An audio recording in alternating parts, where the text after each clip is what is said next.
I was laid off 2 months ago. Started casually seeing M 2 weeks ago. Should I tell him?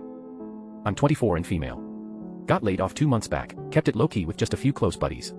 In my city sports leagues, where I met this guy M, he's 29. We hooked up one night for some games night. It was platonic, but we ended up talking about jobs since we were in similar fields.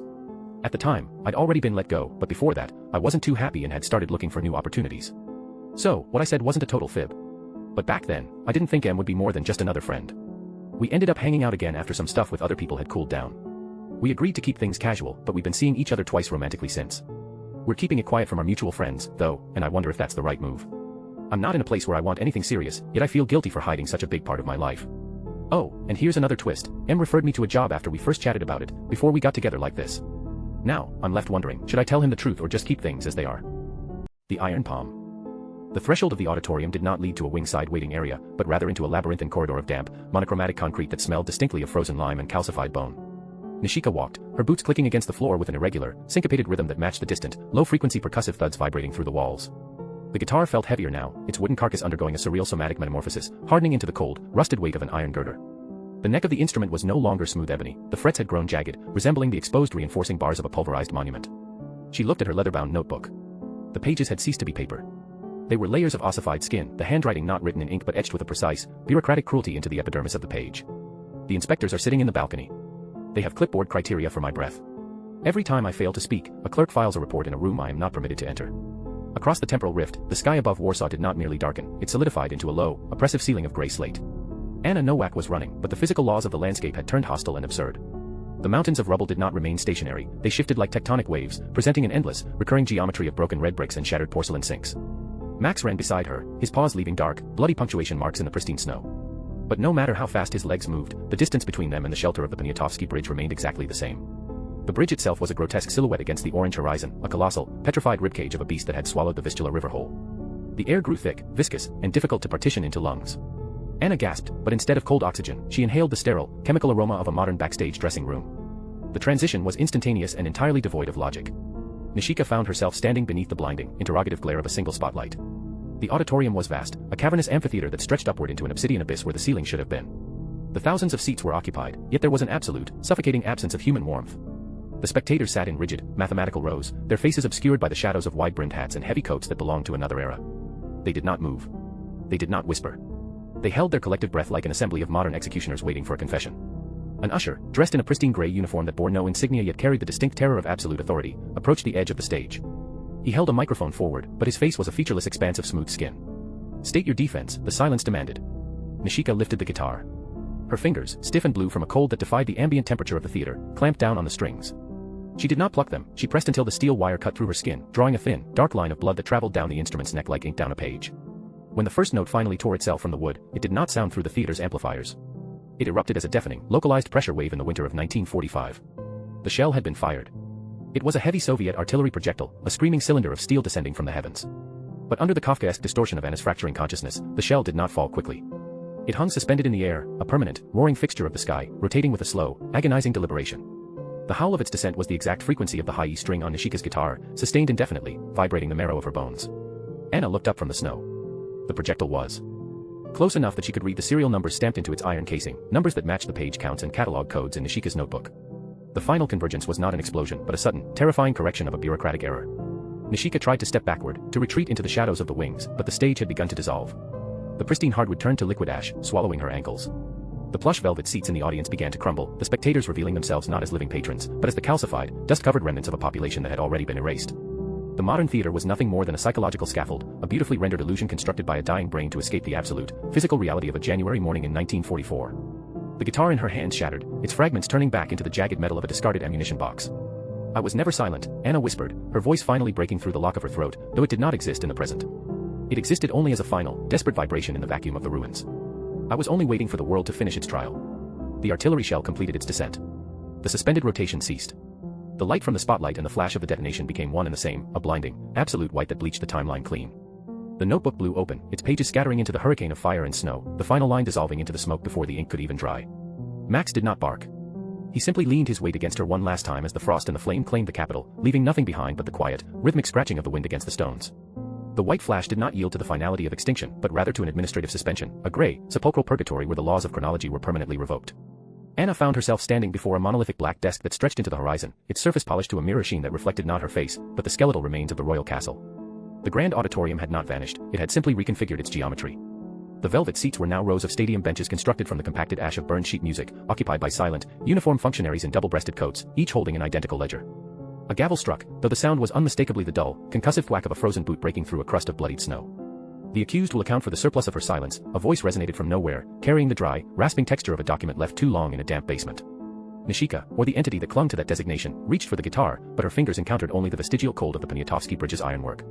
Her notebook lay open on the desk, its pages turning under an invisible, atmospheric draft. The ink had crystallized into tiny, obsidian shards that scraped against the vellum with the sound of a scavenging animal's claws. The Department of Outcomes has rejected my petition for an echo.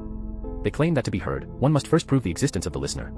But the listener is currently buried under 4 meters of masonry.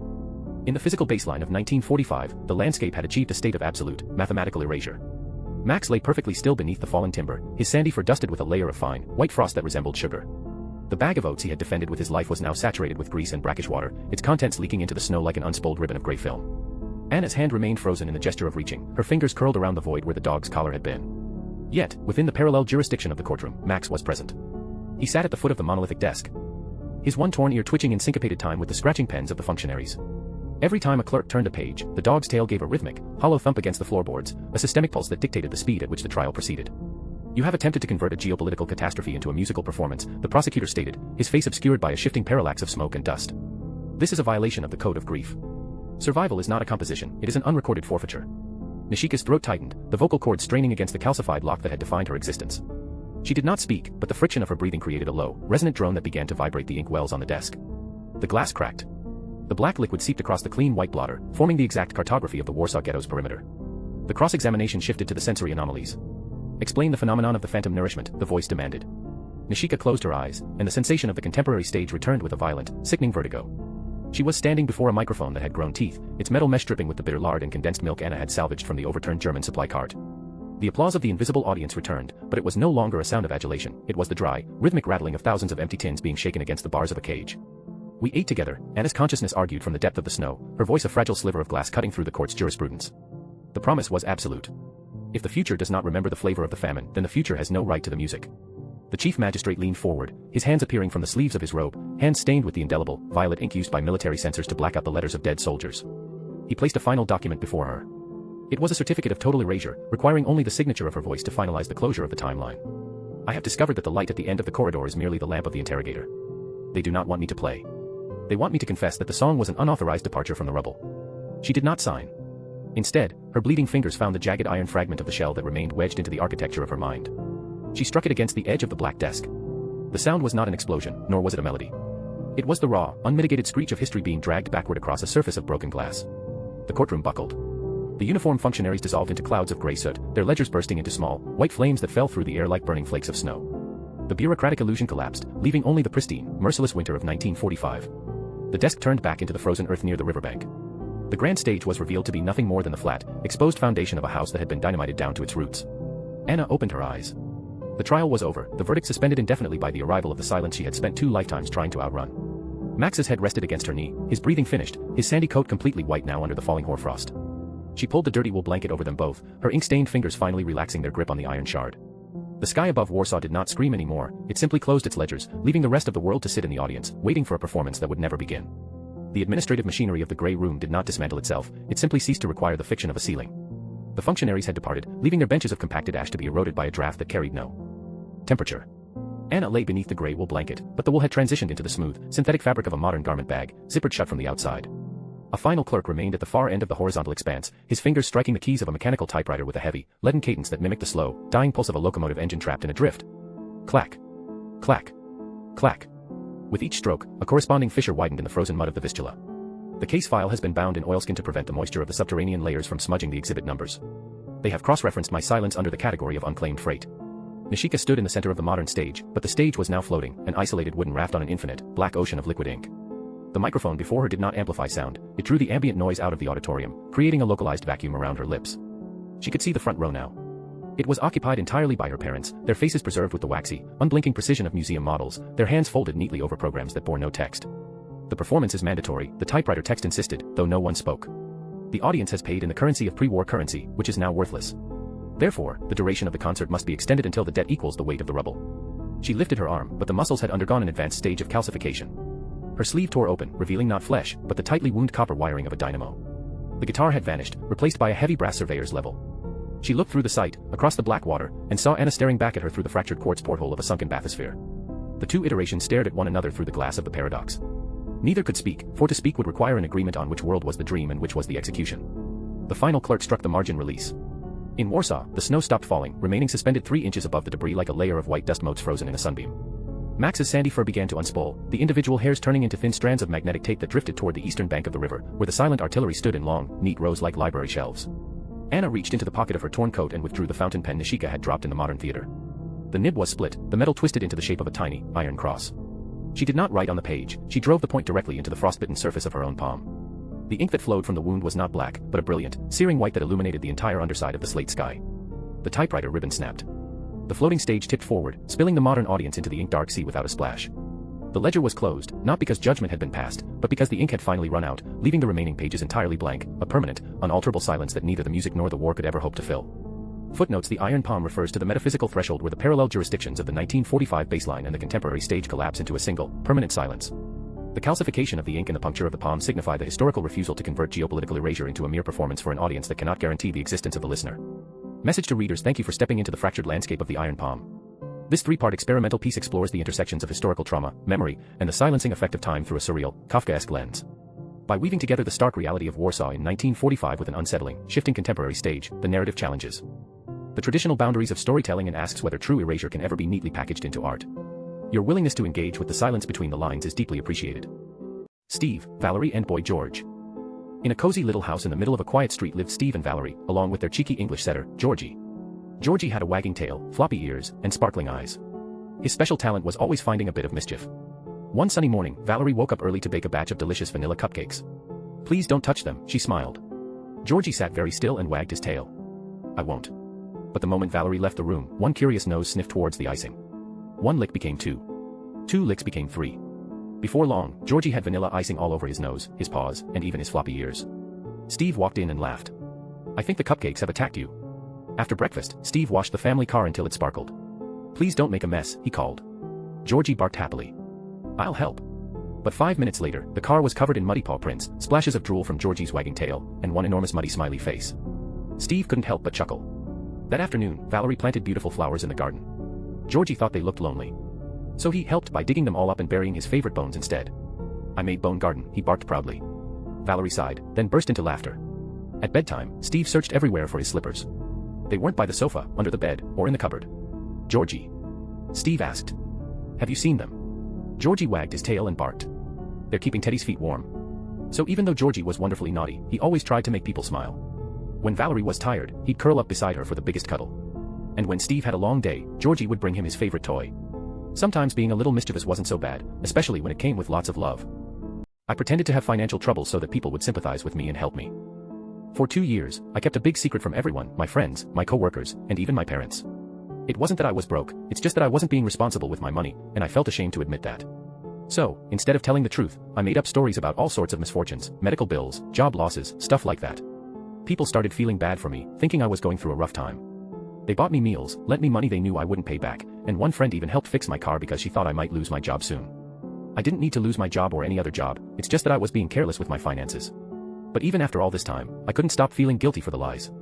People were so generous, but they had no idea why. The longer I kept lying, the worse I felt about myself. It's like a heavy weight on my shoulders, and it's only getting heavier every day. TIFU by dyeing my hair. Alright, so here's the story. I've been dyeing my hair at home for 5 years now. Usually, if I spill a little bit on the floor, I clean it up or use what I can. But today was totally different. See, I usually keep my dog with me in the bathroom because she gets really nervous when I'm alone. But this time, I accidentally dropped some of the dye right on her face, and she ate it. Oh man, I freaked out. It's vegan and cruelty-free, but still. I called Pet Poison Control, and they needed a credit card to charge $89 for their service. I didn't have anything close by because other stuff had come up. My dad thought I was overreacting because he was mad about something with my little sister that day.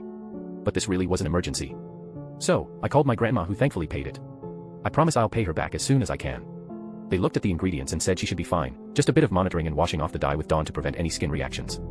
I did what they said, but after that, her snout and tongue were this bright green color. It was pretty gross. Then I washed my hair, oh no, some of it stained my glue-on acrylic nails. They're like $10 each, but I really like them. Maybe I'll get another set if I can. All of this happened just because I didn't have the patience to stick with my current color for a couple more months. See, in September, I'm going to an event where everyone's wearing purple hair, and mine is currently teal, forest green, and emerald. I love it, but honestly, if I had waited, this wouldn't have happened at all. I've had the same look since May and needed something different. But now, my hair and nails are a mess, and I just wish I hadn't been so impatient. My partner of 4 years have been unfaithful this whole time. I'm 27, and my boyfriend is 38. Now, before anyone says anything about the age gap, I just have to say that for me, it wasn't a big deal because of our maturity level. Age does make a difference sometimes, but not when you really know someone and where they stand morally. We've been together off and on for years now. We broke up a lot, but we always found our way back to each other. Yesterday, everything changed when I discovered that he was seeing another woman who didn't even know about me. At first, I had some suspicions about her, but I tried not to be too insecure. A year later, I found love notes from her during Valentine's Day. He said she wrote them for him because he couldn't come up with anything cute. But that was a lie, and I should have left right then and there. The truth is, he had been dealing with his deceased son's nurse friend. She had taken care of the boy, but he had hidden it from me all this time. When I confronted him about it, he lied to me again the next morning. I decided to leave his place because it was wrong, and when he didn't seem to care, he ran right back to her. I left without a second thought. It's hard for me now, because she thinks that since he's been more compliant with her, he'll stay with her forever. Or maybe even just be loyal to her. But I choose me again. I'd rather have someone who is honest and true to one person than a man who can lie and live two different lives. Unfaithful on your wife with mine. I will burn your life to the ground. Back in the early 2000s, things weren't going well between me and my wife. We had 2 kids who were about 4 and 6 years old. They'd been spending a lot of time with their grandma, which was strange because she lived pretty far away. My suspicions grew when I found out that my wife was driving an extra 400 miles every week just to be with her parents. One day, I caught her writing down her AOL password and couldn't resist checking her emails. What I found blew me away. She had been talking about an ex from high school who was unfaithful on his wife. They were exchanging emails, making jokes at each other's expense. It really ticked me off. I knew I needed more proof, so I called a buddy of mine who used to be a cop. He introduced me to Ron, a private investigator. Ron helped me gather all the details, how my wife would take the kids to her parents' house and then meet up with this guy named Bob for lunch, and even where they'd stay in a cheap motel for a few hours. After all that, I decided to hire a divorce lawyer. My own parents had divorced, and it messed up our childhood. I didn't want my kids to go through the same thing. Ron also dug into Bob's background. He turned out to be married with 3 kids and was working as a VP for his father-in-law's business. I felt even more betrayed. I served divorce papers at work on my wife and asked Ron to meet with Bob's wife. She seemed like a nice person, so I figured she deserved to know what her husband was up to. After that, the divorce went through, but Bob's wife really messed things up for him. She cleaned out their joint account, took the kids, and left. Bob got fired from his job and kicked out of the house by his in-laws. Their divorce was a real mess with restraining orders, fights with the police, and even some jail time. I haven't heard from Bob since. As for my ex-wife, she settled into her dad's company and took over after he retired. For me, things eventually calmed down. I barely talked to her after the kids grew up, but we managed to co-parent without any issues. AITA by throwing out my stepbrother's food after he ate mine. Alright, so my stepbrother, who's 15 and has been living with us for about 3 months now since Dad got married to his mom in April, has been stealing my food. It's like, every time I go out and buy something from the grocery store, it vanishes. I started working at a local store part-time during summer, so I could get things for myself. But he's been sneaking into the kitchen and eating my snacks or dinners that I left in the fridge. Sometimes, I wouldn't eat mine until 3 to 5 hours later because of my shift. A few weeks back, he started lying about it too. I caught him on camera by accident. I used to be a bit rebellious as a kid, so I installed some security footage near the kitchen and back door. When I confronted him for the first time, he grudgingly gave me money, only because I threatened to get my parents involved. I thought that was it, but nope. He did it again last week. This time, I lost it. I went straight to my parents, and they grounded him by taking away his phone and making him buy my next 3 meals. For a day, everything seemed fine, my food stayed untouched in the fridge. But then, he hit me with leftover buffalo chicken dip. I had been waiting for that for so long, it was driving me crazy. I marched up to his room, ready to give him hell, but all he did was tell me to shut up and get out. By the time I went back downstairs, I was fuming. I opened the fridge and found more of his leftovers from when he went out with friends. I threw the box in the trash, squishing it down really hard. The next morning, Dad and Stepmom were yelling at me for throwing away his food. They told me I shouldn't fight fire with fire. Obviously, that wasn't working. Now, I'm grounded until Friday. AITA for gifting my DIL jewelry. Sorry about my bad English. I've got 2 boys, Gail and Owen. Gail married Nora, and now he's got a 15-year-old daughter named Tina from an affair. Nora left Tina to fend for herself, but thankfully Owen took her in and raised her as his own. Now that Owen is married to Lily, we were worried Lily might not accept Tina, but she's been amazing. She treats Tina like her own child, and Tina sees her as the mother she never had. To show our appreciation, my wife and I decided to gift Lily some jewelry we inherited from our parents. It's pretty expensive stuff, but it means a lot to us. Lily was so grateful when she got it, but now Nora's all mad and thinks we're punishing her for not accepting Tina. Paid time off. The gears ground to a shrieking halt, and the control panel glowed blood red. Green mist seeped in from every corner, making the air thick and heavy. The office elevator had become his makeshift coffin. He dropped to his knees, feeling the sweat trickle down his palms. His eyes were bloodshot and watery, and his throat was scratchy and raw. Down below the shaft, a loud, rumbling noise grew closer, sounding almost primitive. Time wasn't his only enemy now. With one final attempt, he slammed his sweaty palm against the row of flashing buttons. No response. He slumped back against the cold metal walls, feeling utterly defeated. This was supposed to be an easy day off, but fate had other plans. TIFU ended up having to sleep on the building stairs. Alright, so here's how it went down. One day, I found out there was a flea infestation in my apartment. I called a guy to come fumigate the place, but there's this catch: they said I had to leave for 24 hours first and air it out properly. Now, I don't know anyone in the city, and trying to find a last-minute hotel that doesn't drain me of my weekly pay was pretty much impossible. So, I found myself walking down the building's stairs, which were part of the hallway, not outside. I ended up laying on the dirty, cold floor, basically, the lowest level with underground parking. Every time someone walked above me, I got scared they'd see me, but thankfully, no one did. The place was dark and had motion sensors, so even the slightest movement would light it up like a Christmas tree. I used a bag as my pillow and a jacket for warmth. Let's just say doing this in winter wasn't exactly cozy. It gets pretty cold 3 floors below the ground floor. To make matters worse, I actually managed to fall asleep. But hey, if you can sleep anywhere, why not on a dirty floor with motion sensors? Long story short, don't be cheap. Warmth. The dead man should never have reached the overpass. Nearly 10 kilometers from the nearest shelter, he had collapsed beneath the overpass where the morning sun would never reach. Detective Reynolds leaned over the corpse, her heavy clothing doing what it could to keep her warm. No signs of physical trauma like bruises, burns or fractures. She pressed 2 fingers against the man's neck. His skin had the hard stillness of deep chill. A faint, unfamiliar odor rose from his body. Standing next to her was her new partner, the newly promoted Detective Daniels. Maybe he didn't realize how cold he'd gotten. Reynolds had only worked with Daniels for a week, and she was having trouble working out his sense of humor. Was this a joke? If you're that cold, you stopped making decisions hours ago, she said. They both stared at the body. Their radio crackled. Dispatch. Last confirmed sighting was 4 hours ago. CCTV captured him on foot leaving town before sunrise. The radio clicked silent after the announcement. Well, that's just self-harm. Daniels scoffed. It didn't check out. Not before dawn. Not that far from shelter. Yet here he was in clothing more suited to a spring afternoon. Reynolds radioed back to base, asking whether anyone else had been seen. She received a curt negative. Not a surprise, but it still left the question of how this body got so far out of town. Well, we'll have to secure the scene, take some photos and get this guy back for an autopsy. Let's get him back. Then I'm finding a lamp. This is sending me cold. The ride back to the station was marked with unusual silence. Reynolds had cranked the heater right up before pulling away. Out of the chill of the morning air, Reynolds and Daniels both considered what they'd seen. Where normally they'd bounce ideas and speculation off each other, this time there was too much weird unknown to deal with. The seat warmers were already glowing through their coats, and the heater hummed steadily. Even so, neither detective spoke. Daniel subconsciously kept his hands in front of the heater vent, warming his fingers with the musty-smelling air. He tried suggesting that maybe the guy was driven out there and dumped. Maybe, she replied, even though she suspected that there wouldn't be an answer as simple as that. As the car interior heated, it became easier to clarify her thoughts, but still nothing made sense. She looked at the dashboard thermometer. 28 degrees Celsius. She stared at the reading. The victim had left town 4 hours earlier. After another 5 minutes, Daniels discounted his own theory. No. That doesn't work either. The road disappeared under the tires of their car as they returned to the station to work through the case. It was a couple of days before she received the pathologist's report about the dead men. Reynolds had wondered about it the entire time, nothing made sense. How'd this John Doe get there? Forensics hadn't found any evidence of a car dropping him off. The video from the council had just shown him walking unconcerned, though surprisingly quickly, towards the outskirts of town. Sitting beneath the heat lamp, Reynolds felt her thoughts settle into focus. Even after she'd spent her lunch break in the sun on the rooftop, she still couldn't figure out what was going on. Maybe the autopsy would reveal something. Instead, it just raised more questions. Cardiac muscle massively hypertrophied. Thyroid almost 3 times expected volume. Dense network of dermal glands of unknown purpose.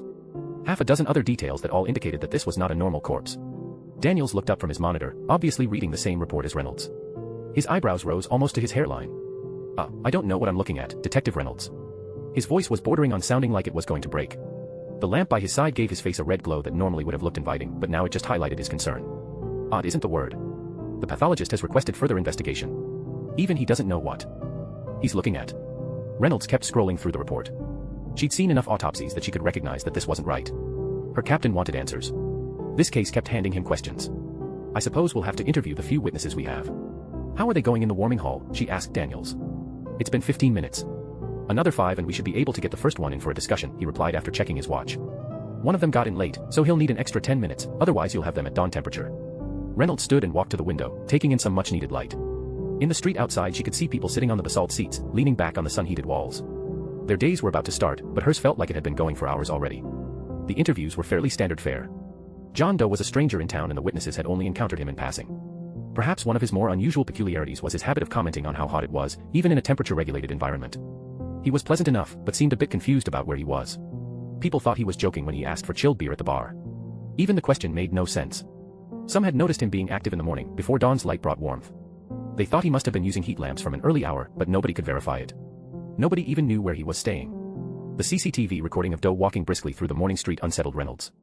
She stopped showing it to the witnesses, after a couple of them uncomfortably pointed out how unnatural it was. In her opinion, it was hard to argue such comments. The next day as she arrived at her desk, Reynolds turned on her lamps and computer. A new message from the pathologist was waiting. Most of it disappeared into the familiar fog of pathological terminology, but a key sentence was written that she couldn't get out of her head: cellular injury consistent with prolonged elevated internal temperature. She had to read the sentence again. Elevated internal temperature. What? When Daniels had got in and spent enough time under his lamp, Reynolds raised a point.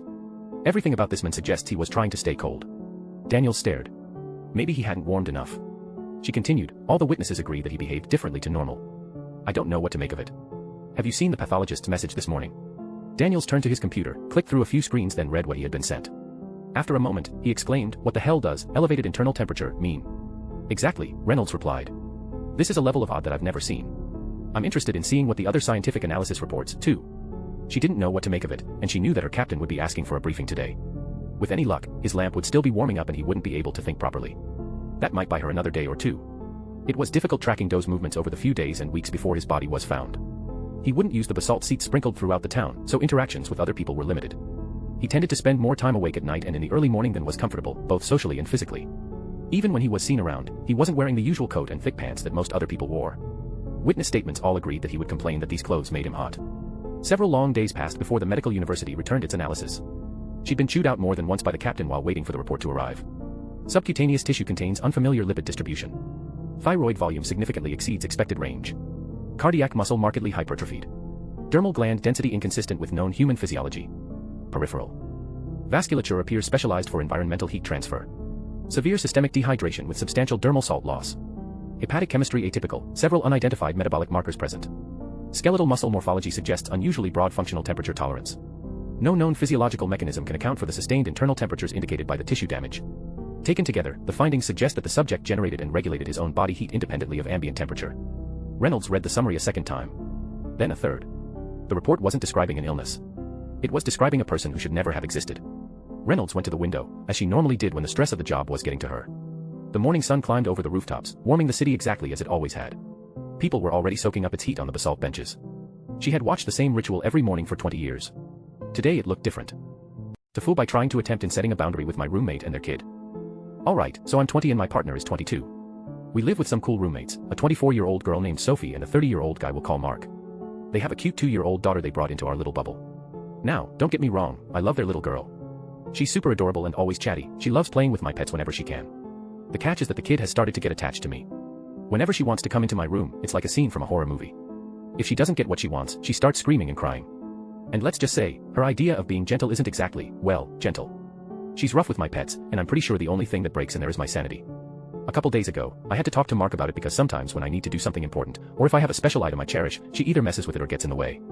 For example, if I'm deep cleaning my room, she'll come barging in and demand that I play dog videos for her. And then she'll keep me on a leash by saying my name over and over until I finally look at her, only to have her go back to whatever she was doing. When I mentioned this to Mark, he wasn't exactly sure what the mom's reaction would be. But let's just say it wasn't a positive one. Now, the mom is all daughter. Daughter, whenever our little girl wants to play with me. It's like we're in two different worlds now. Instead of our usual easygoing conversations, everything feels tense and awkward. To make matters worse, she started setting up community things for everyone, like an icebox, but now all the stuff is marked with her name, and I don't get to use anything. I tried talking to Mark about it today because the mom wasn't around, but he couldn't give me a clear answer, he was just confused. So yeah, that's where we are. We're in this contractual lease till September, so there's no easy way out. They've made it pretty clear not to parent the kid and to talk to them if something happens. Mark is the stay-at-home dad, while the mom works full-time. He's not abusive, and neither is she. The bottom line is, I TIFU by trying to set a boundary with my roommates and their kid, and now things are tense between us. The mom won't interact with me much or let her daughter come around either. And to make it worse, the community stuff they've been setting up is all marked with her name, making it hard for me to participate. Need help. 27M. I've known this woman for a few years now. She's had some really bad experiences with men, so she doesn't believe in romantic relationships anymore. I get why, some of the things she's been through would make anyone lose trust. Despite that, we're super close friends. We hang out all the time, share the same ambitions, and even plan our futures together. She's also really introverted, and our communication is one of the healthiest I've ever experienced. We listen to each other without judging, talk calmly when we disagree, and both try to see things from the other's perspective. For context, I was in an 11-year relationship that ended a few years ago. During that time, she used to say, if your relationship ever gets worse because of me, I'll disappear. That shows how much she cares about my happiness. And while I was still dating, I never tried to pursue anything with her. Our friendship was clear and genuine. After my breakup, a thought crossed my mind, we already spend so much time together.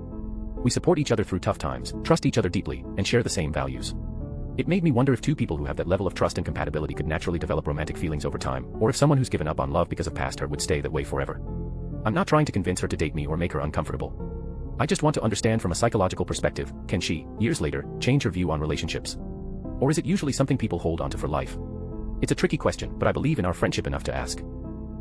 My wife has lodged me from better part of our marriage.I've. I'll turn the blind eye to everything.I've found of the proof you know, the pictures, the messages, the timelines on her map, the vacation she with the girls that ended up being just her going to Washington to see some guy know. The woman I'm married to was taken over by this toxic, manipulative person who says she never cheats. But it turns out she's in secret relationships with multiple co-workers. It's like a revolving door of guys she's involved with. She always manages to bring me down when I confront her about it, showing proof of where she was or pictures we took together. One time, she even tried to delete the evidence off my phone that I found on her mom's old phone, after it got lost. But it didn't work, she just ended up deleting more stuff from my device. It's always me, she says.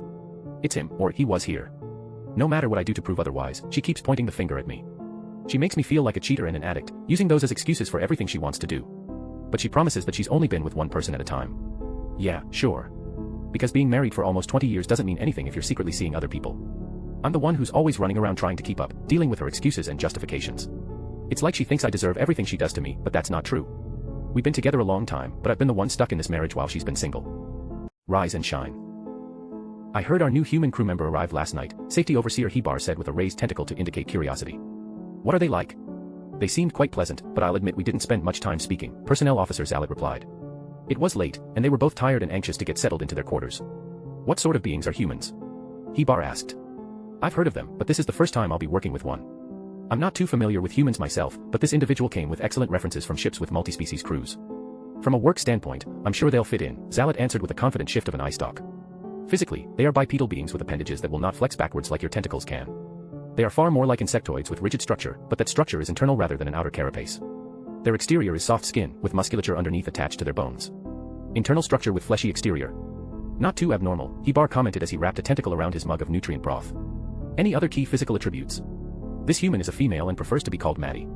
As a species, humans wear clothing for both modesty and temperature regulation, Zalat explained. Humans are also dimorphic, and one of the distinguishing features of females is they have a pair of large lumps on their chest. However, I understand that it is quite rude in human society to comment on or look at those lumps. That's probably the most important thing we'll need to communicate to the crew. Interesting. And nothing that seems too far out of the ordinary, all things considered, Hebar said with a satisfied flick of a tentacle. When will I get a chance to meet them? She will be attending ship orientation on first shift with all other new crew, Zalat said while taking a quick moment to double-check and confirm the information on his data slate. I understand humans prefer to consume a meal designated breakfast before beginning work, so we will likely see her in the galley soon. As if on cue, the door to the mess hall opened and Maddie was standing there. At 1.75 meters tall, she would be at the upper height of the crew but not hugely out of proportion. She wore dark blue work coveralls which seemed to zip up on the front. Her 2 feet were covered by heavy black work boots, but no coverings on her hands or head.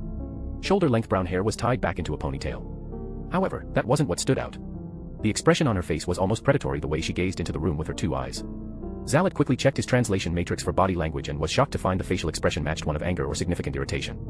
Zalat and Hebar looked at each other, both finding her unpleasant visage completely unexpected. Maddie stalked across the room towards the liquid dispensers. She didn't walk calmly. The pace was clearly accelerated and her gaze focused intensely on the dispensers. She refused to stop walking or look around the room at all. She just went to the beverage station in an apparent huff. Reaching the beverage station, she placed a bag on the counter and pulled 2 items out. First was a sealed canister of some kind. Second was a glass cylinder with the top. Maddie quickly yanked off and set it aside on the counter. She then opened the sealed canister and dumped some sort of grainy brown substance into the glass cylinder, which they now noticed had a large black handle attached. Is that the human? Hebar asked quietly. Yes, Zalat responded in a low voice. But she definitely wasn't like that last night. Where's the freaking hot water? Maddie grumbled loud enough they could hear her. Their eye stalks widened in shock at the language and attitude. Oh, there it is, she continued as she found the universal water dispenser. And started to make selections on the control screen. No, you stupid piece of crap. Not warm, hot. I know it's a freaking burn hazard. Quit your bullshit and give me nearly boiling water. Maddie's pressing of the controls quickly turned into aggressive jabbing and her rant intensified. Yes, I'm sure. Hot, nearly boiling. For frick's sake, she snarled at the water dispenser. Stop arguing with me and give me my damn hot water. Why do they have safety nanobots built into these freaking things? We're supposedly all adults here. She was satisfied only after the dispenser started pouring hot water into the glass cylinder with the oversized handle. A smell began to fill the mess hall. Strong, slightly acrid, but by no means unpleasant. Just new, different, and very distinct. With the addition of the hot water, the liquid in the glass cylinder turned a watery dark brown. Once full, Maddie grabbed the lid and slapped it on top of the cylinder. For some reason, the lid had a long pole sticking up with a knob at the top. She then just stood there and stared at the glass cylinder and the liquid inside, seemingly oblivious to everyone and everything around her. Did she pass the mandatory psychological examinations? He-Bar whispered to Zalat. She ranked highly on independence and problem-solving, as well as significantly above average on the potential to cooperate with multiple species, Zalat said with a swirl of an eye stalk to indicate confusion. Maddie just stood there staring at the cylinder for 3 full-time units, a sour expression on her face the entire time. Suddenly, she flashed her right hand out with palm down above the device, causing both Zalat and He-Bar to flick their eye stalks back as they were startled by the unanticipated movement. Maddie then gently pushed down slowly on the knob until the long bar disappeared into the contraption and the knob rested on the lid. Maddie made to grab one of the universal mugs. However, the effort was clearly uncoordinated as she proceeded to knock a few over. Muttering something angrily under her breath, Maddie took a moment to slowly and carefully fix the mess she had accidentally created. However, it took multiple tries, and she knocked over an additional mug in the process. There was a clear lack of coordination between her visual receptors and her manipulators. Rather than straighten things any further, she snatched the last mug she knocked over and decanted the contents of the glass contraption into it. It became clear to He-Bar and Zalat that the glass cylinder was some sort of brewing device, and the long metal bar was connected to a plunger and filter to separate the organic substance from the liquid once steeping was complete. Just an interesting variation on making tea or broth, although it was unclear why Maddie had her own special device. Do you think the steeping device has cultural significance? He-Bar wondered aloud. I would assume so, Zalat responded in a low voice. All ships carry a variety of devices to make teas or broth, and any number of them would likely perform as well as that glass apparatus. He-Bar brought up his data slate and had it perform an image search on the device. Galnet says the device is a French press, he reported to Zalat. The descriptor French seems to refer to a category of cuisine. Other related results include French cooking and a popular dish known as French fries. Perhaps this means her preferred native foods are French. Zalat just gave a noncommittal shrug with his tentacles, still baffled by the human's behavior and unpleasant attitude. With the dark liquid decanted into the mug, Maddie placed the steeping device in the cleaning area along with her bag and the sealed container. She then picked up the mug and proceeded purposefully to the buffet. With her left hand, she pulled a small bioscanner out of a pocket and waved it quickly at the food items. When the device beeped and a green light appeared, she put the device away and grabbed the item. Indicated as safe, a baked Scorvaxian beetle grub that looked very much like a traditional pastry, just dark purple in color. She walked away from the serving line with the beetle grub in one hand and unknown dark liquid in the other. Halfway towards an empty seating section, she brought the beetle grub up to her mouth and took a bite. A small dribble of the grub's sickly green innards went down her chin. She winced, wiped away the drip on her chin with her sleeve, and then looked at the food item with what Zalat's translation matrix identified as pure disgust. Surprisingly, Maddie did not return the offensive food item. The human quickly chewed and swallowed. Next, she took a sip of the dark beverage, swished it around in her mouth, swallowed, and then proceeded to an empty table. Upon sitting down, she quickly wolfed down the beetle grub before taking a large drink of the dark beverage. Instead of just swallowing, she took a moment to swish the drink around in her mouth before leaning back and gargling the liquid. She then took a second drink, once again swishing the beverage around in her mouth. Seemingly satisfied, she swallowed but quickly reverted to what the translation matrix labeled as a foul mood. Is this standard human behavior? He-Bar inquired. No idea, Zalat responded quickly. I hope not. Over the next 15 time units, Maddie slowly sipped on her beverage and her mood began to shift. Zalat's interpreter system informed him that her mood shifted from foul to calm and satisfied. Of particular note, the upturned corners of her mouth were identified as a small smile that indicated human happiness. Suddenly, Maddie stood up and strode purposefully across the room to the cleaning section. Her back was straight and her mouth continued to display that smile indicating contentment. Her eyes were bright and lively as she crossed the room, and upon arrival at the cleaning section her movements were quick and purposeful while she cleaned out her steeping device. While Maddie finished cleaning her glass steeping press, another crew member had been loading their tray with food. When they turned, their tray clipped a sauce bottle and knocked it off the condiments table. With unnatural speed and grace, Maddie leaned over and her hand shot out to snatch the falling bottle. The deft and smooth motion continued as she placed the sauce bottle on the table and slid it with gentle precision back into place with the other condiments. I thank you for preventing what would have been a very sticky disaster, the crew member said to Maddie as they bobbed their antennae in appreciation. I am Gorchow, the assistant navigator. And you are? I'm Maddie, your new human crew member, the woman responded cheerfully. I'm a crane and heavy equipment operator. It's a pleasure to meet you. I have heard of your species, but never met one, the insectoid responded. Is it true that you are mostly made up of water? It does not appear so. Tact is not one of the specialties of the Jekva people, yet the human seemed to shrug off the bluntness with an amused smile. Then Maddie proceeded to not only answer the question but engage Gorchow in an extended friendly conversation. The entire time she was smiling and her eyes shined brightly in a way the translation matrix interpreted as happy and engaged. Wherever is in that liquid seems to be an important mood regulator. Find out what it is and be sure the quartermaster has ordered sufficient quantities. We can't have our humans' performance falter due to an unknown chemical imbalance, Zalat said to He-Bar. He paused for a moment in thought before continuing. And to be safe, also check in with the medical team. We should be sure this isn't an unfortunate situation where our human came aboard with an undisclosed substance abuse problem. Underscore underscore underscore underscore underscore underscore underscore underscore thanks for reading. I hope this provided some amusement. And no, I do not have a coffee problem. Mornings are the problem. Coffee is the solution. New Hasha and Leave No Witnesses should be coming soon. Keep an eye out. Thank you for calling the Intergalactic Emergency Hotline. Unfortunately, our tracer shows your location is in Florida, Earth, where we have no jurisdiction. Please solve any problem with large rocks and fire. Good luck. Glymax screamed into the payphone, listen, you've got to get me out of here. Code red. Call the mothership. Help. These people are freaking insane. The sweltering Florida heat had peeled away the pale paint Glymax had covered himself with, revealing glimpses of his true gray skin underneath. Listen, this place isn't anything like the other Earth areas. It's some sort of prison for the elderly. They leave all their old folks here to get unalived by alligators in the heat. It's barbaric, Glymax pleaded. Could you imagine doing something as cruel as sending your family elders to a place like Florida? The cold intergalactic operator shivered, feeling unsettled. Even if I wanted to send a rescue team, Florida is outside our jurisdiction. You know how the lizard people are about us encroaching on their homeland. If we were to send a ship, it would be a diplomatic issue. If you can get yourself across the border, we can meet you there, she said. Across the border? That's at least 100 miles away. I'm not going to survive that long. I've already been harassed by 3 cougars today, Glymax whimpered. Cougars? They have those animals in Florida, the operator asked. I'm not talking about the animals. Interesting. I can't wait to add that term to our list of phrases if you return alive. Hey, jackass. My ice cream's melting. Get off the phone, I have to give this to my granddaughter, a man shouted from behind Glymax. His ice cream already melted, dripping down his hairy gut like a weird dairy version of a hole-in-one. What? Sounds like you're busy. Hanging up now. Good luck, Glymax. Wait. But the operator had already hung up on him, leaving Glymax all alone. He sighed and set the phone back down, passing an elderly man who gave him a shove with his shoulder before dialing a number into the payphone. Hey, sweetie.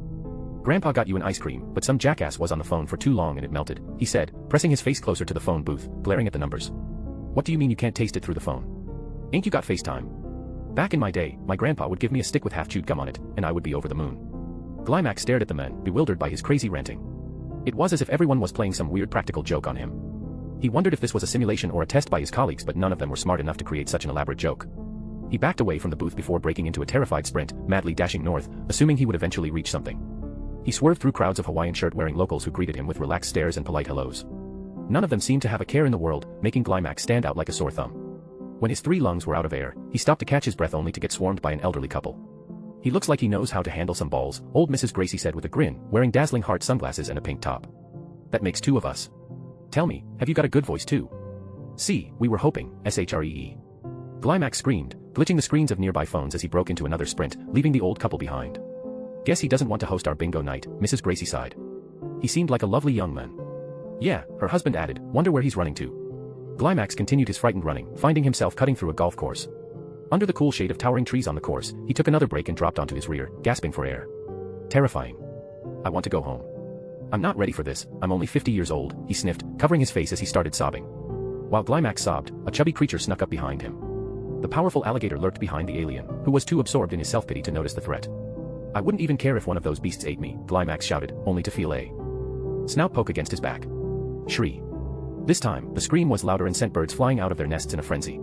The alien turned to see the creature staring at him with large, emotionless eyes. It too had a Hawaiian shirt on and sunglasses, which Glymax didn't question at this point. Please. Glymax scooted away, begging the creature not to unalive him. Easy there, alien. She's a lover, not a fighter, said a man wearing a salty trees beer case as a chestplate and Florida Panther shorts. He jumped down from a nearby tree, landing with a horrifying thud. The man's knees crackled, and Glymax assumed he had shattered his bones but popped up like a superhero or immortal beast. Who are you? Glymax asked. I go by many names. Chuck. Hey, you're not allowed to do that here, and Florida man. My friends call me Bill, the man said, offering his hand to the alien, who accepted it. He pulled Glymax to his feet before patting the alligator named Sandy. She's Sandy. She's a good girl who's only ever eaten one person before. One person. Glymax backed away. Yeah. He was kind of asking for it, though, Florida man clarified. So, what brings you down here, space alien? You can tell I'm an alien. Even if my disguise had been fading because of the heat, I never expected someone to see through it so easily. You spend enough nights blackout drunk on the beach, and you gain a third eye. I can see through disguises, feel the tide moving through my body, and detect a rival sports fan from a mile away. That's the most useful of my powers, Florida man said. Right. Well, it was nice meeting you too. I should be going. When Glymax stepped back, Sandy stepped forward, keeping him within biting distance. He tensed, looking to Florida man for help. Oh, she likes you. The old girl must feel sorry for you. Tell you what, little alien. How about I help you out? What do you need? I need to get back to my home planet. they won't pick me up from here. I need to get to another state, Glymax said.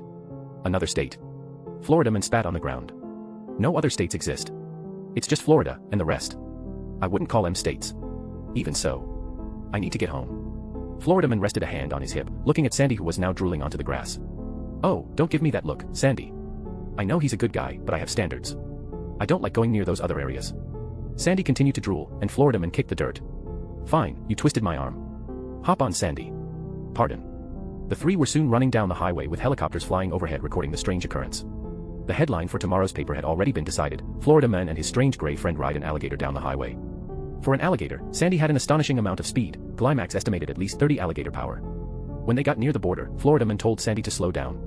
This is where we part ways, friend, he said. Right, Glymax carefully got off Sandy, giving the creature an anxious pat. When its snout twitched, he resisted the urge to pull his hand back, wanting to thank them both equally.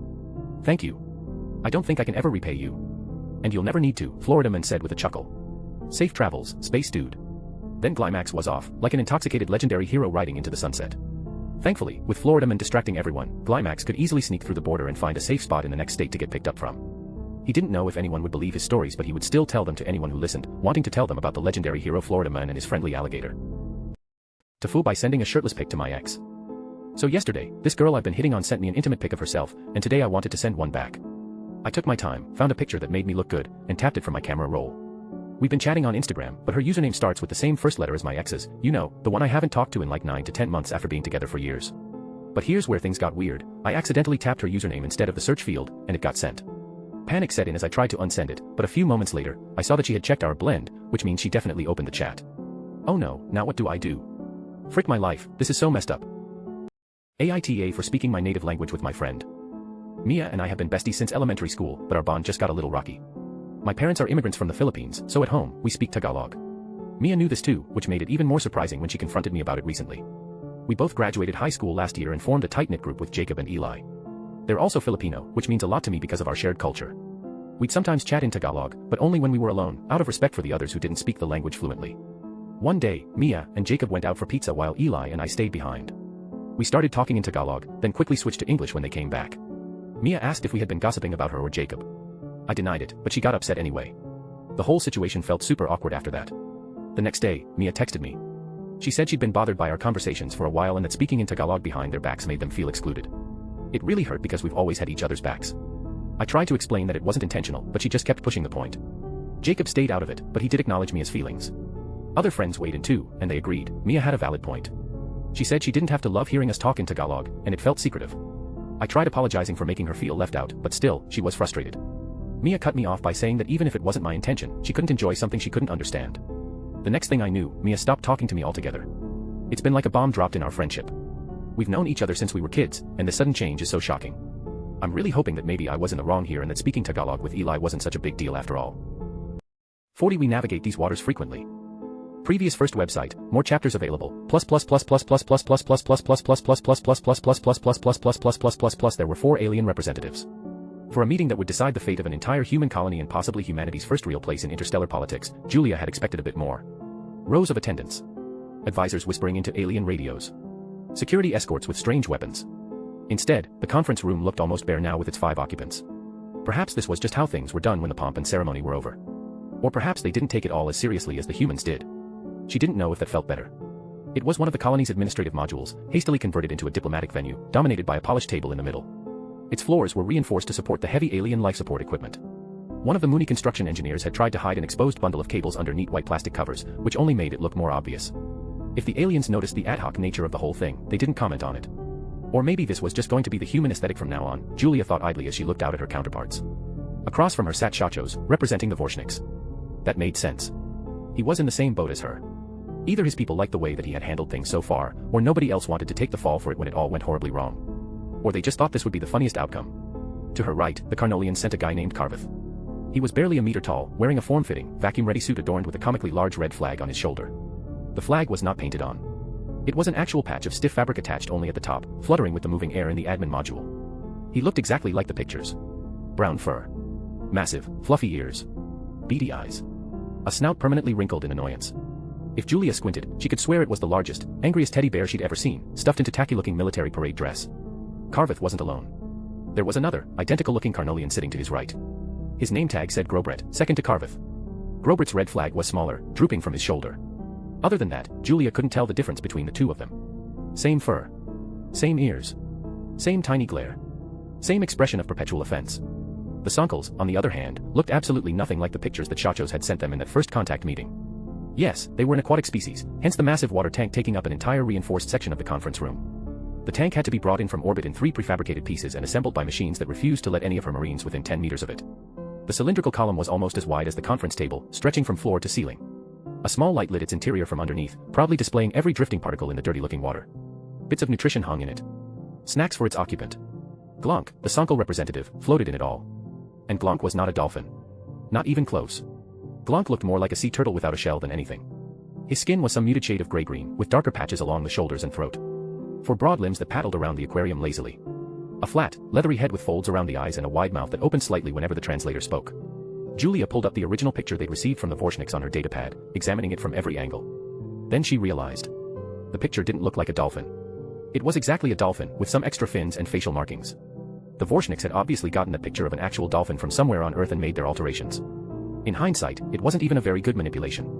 There were imperfections, some odd edges and artifacts that even she could spot now that she was looking for them. One fin had the wrong shadow. The fake markings didn't quite wrap around the snout.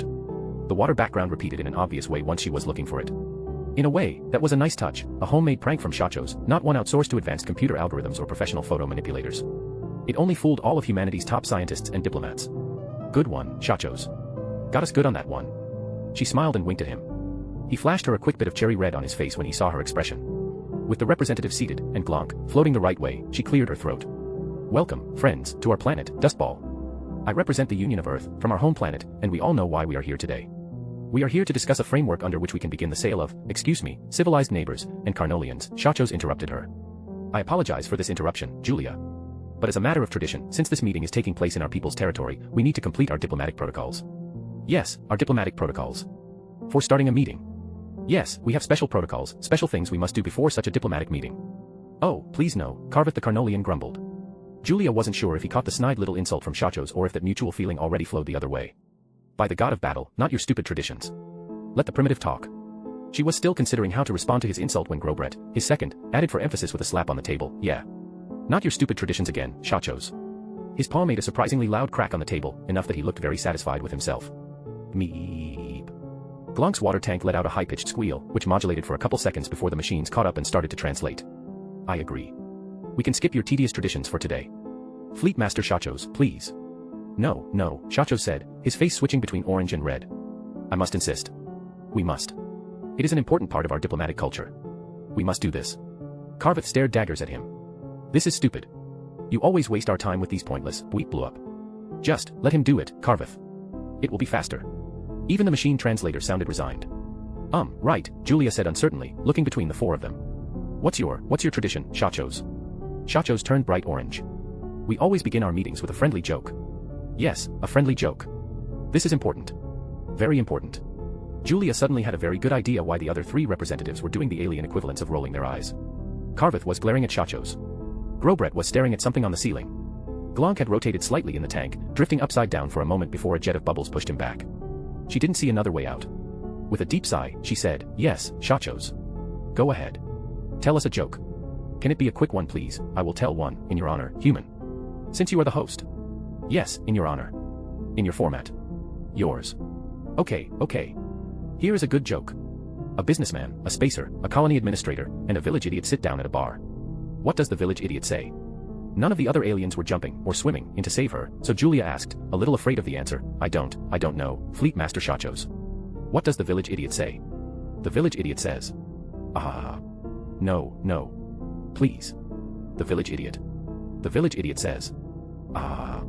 Shachos wheezed so hard his shoulders shook. His face turned bright red. He took a couple of deep breaths, and then squeezed out in a low voice, the village idiot says. Oh, please no. By the god of battle, not your stupid traditions. Let the primitive talk. Silence and stony stares in the room. Shachos was undeterred. He gestured at each of them with his 4 limbs. Do you get it? Do you get it? Because. Julia, you are a colony administrator. I am a spacer. Glonk sells and trades items. And Carveth.